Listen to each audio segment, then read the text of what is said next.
So part 2 of my blog of the year for myself.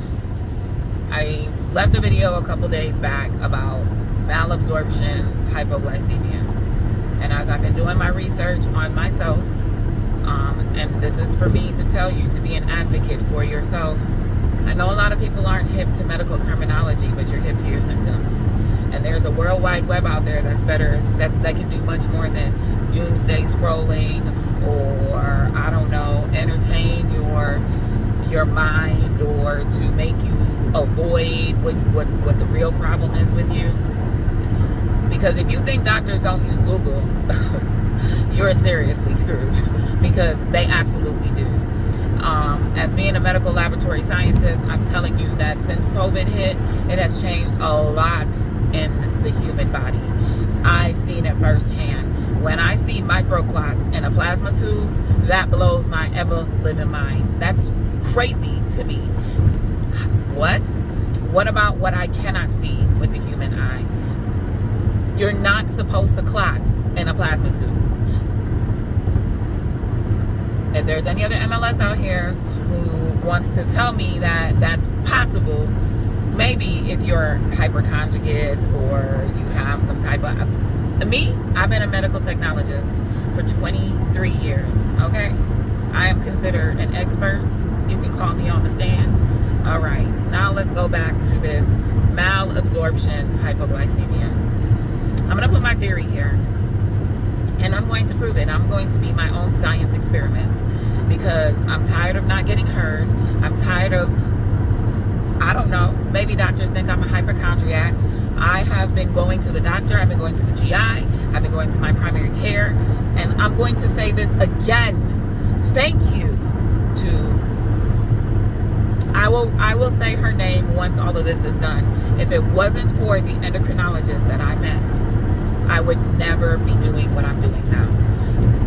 If you do not have a doctor that doesn't care about your why, it's time to relocate. It's time to relocate. When she said to me, this is exactly what she said to me, and you know, it didn't ping on my brain until after I left her appointment. Annette, you cannot have a diagnosis of hypoglycemia.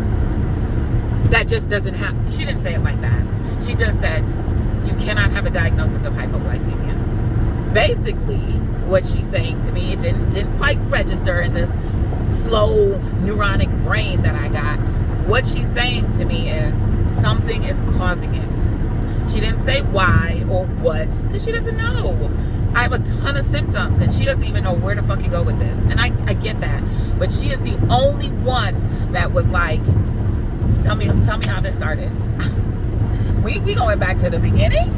I realized my symptoms started in February of 2025. Watch this. In September of 2024, I got diverticulitis. I was in the hospital. Before that, I had no problems with my sugar. Zero, zip, zilch. So why do I say malabsorption, hypoglycemia?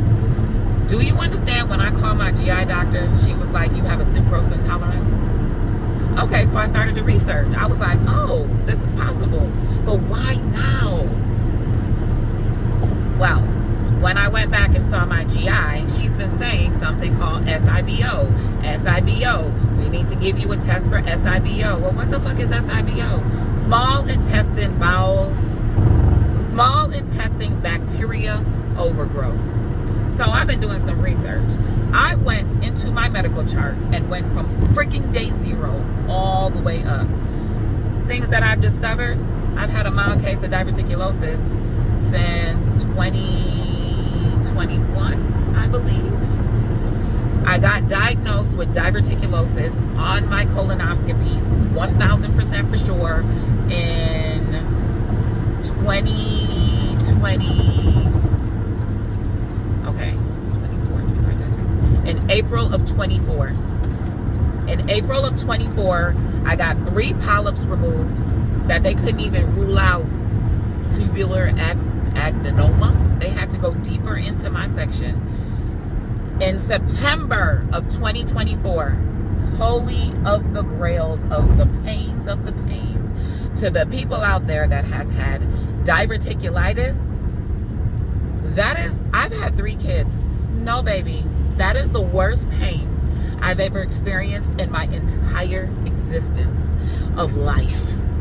Yo, I couldn't breathe. I couldn't walk. Morphine didn't touch that mug. So, September of 2024, I got diverticulitis. I was admitted into the hospital.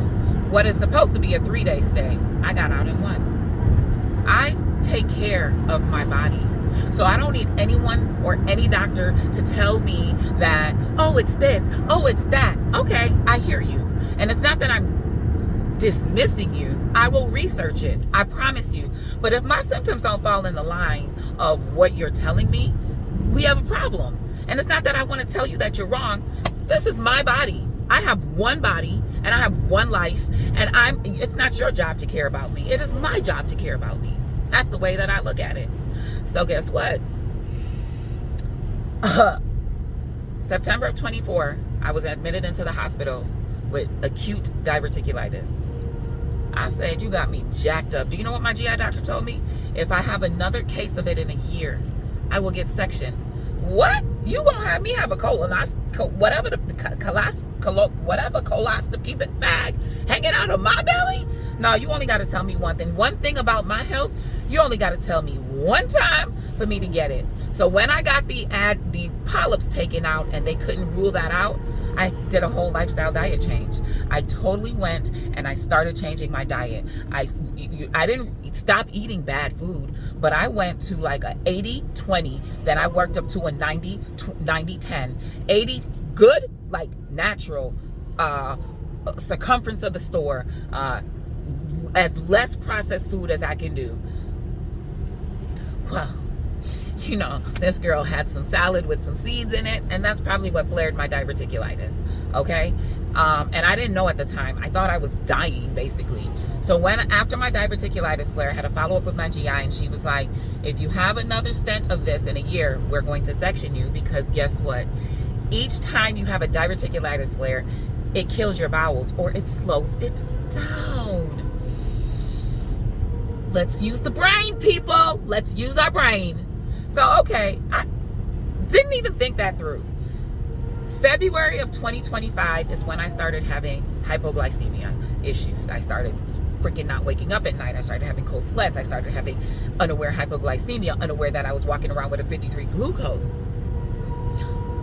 That's when I started to go to my primary care physician. I started to say, look, this is this, test we had my adrenal glands. I did a 2-hour glucose tolerance test. Like, something was wrong. I was going out in and out of consciousness. I even had a psychosis diagnosis.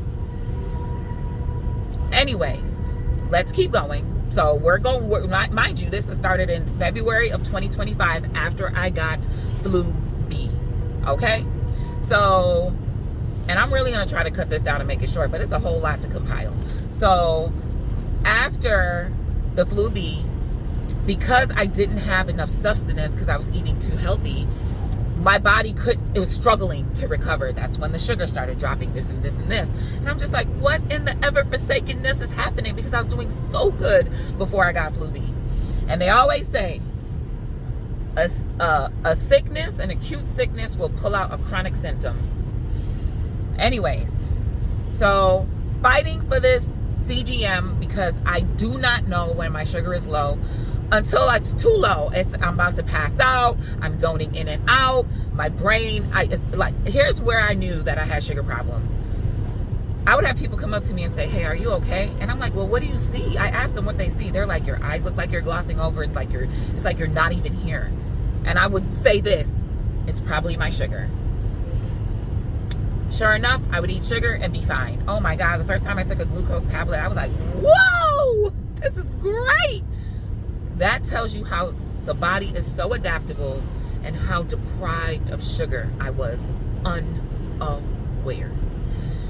Okay, so we're going to flash forward, go through all of that. Had a bunch of catecholamines, had a bunch of epinephrines, had all of that checked because I was waking up in the middle of the night. Panic attacks, freaking cold sweats to the sheets. Throughout the day, I'm having bouts of hypoglycemia. So I ended up getting the Stilo, the over-the-counter Dextron Stilo, on my own and documenting what I ate, how my sugar was, this and this. I was documenting everything. I was documenting my stress. I was documenting my meditation. There was one point that I got so stressed out at one point. My glucometer on the Stilo was reading like 189 while my finger stick was reading 72. So therefore, there's other hormones that can influence this because it's in the interstitial fluid and it's not a direct capillary draw.